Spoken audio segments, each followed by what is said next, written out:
Selamat menyaksikan dongeng yang berjudul Burung Kecil yang Takut Terbang.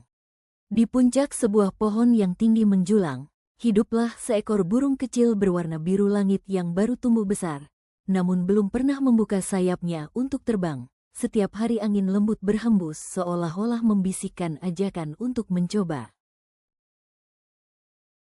Dari sarangnya yang mungil, ia menyaksikan burung-burung lain melesat di langit luas, terbang tinggi bersama awan, menukik tajam lalu naik lagi dengan bebas. Namun ia sendiri hanya berdiam, merasa takut akan jatuh dan tidak mampu kembali ke tempat yang selama ini membuatnya. Musim pun berlalu perlahan, dan kini daun-daun yang dulunya hijau mulai menguning dan rontok, membuat sarangnya terlihat rapuh dan terbuka, hingga angin malam bisa masuk dengan dingin dan membuatnya saling menempel di antara mengomel ranting yang mulai patah.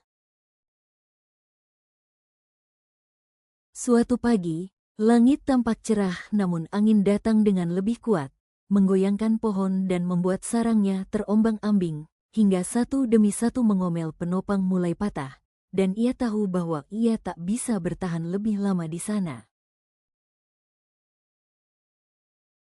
Dengan jantung berdebar, burung kecil itu akhirnya mengepakkan sayapnya yang selama ini hanya ia lipat, lalu melompat keluar dari sarang yang nyaris roboh. Terbang dengan gerakan goyah dan penuh ragu, namun perlahan tubuhnya mulai stabil, dan ia menemukan kekuatan yang selama ini tersembunyi di dalam dirinya.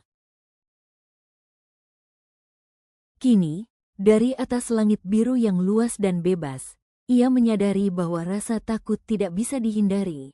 Namun keberanian tumbuh saat kita memilih melangkah meski rasa takut itu masih ada, dan bahwa hanya dengan mencoba, ia bisa benar-benar menjadi seekor burung.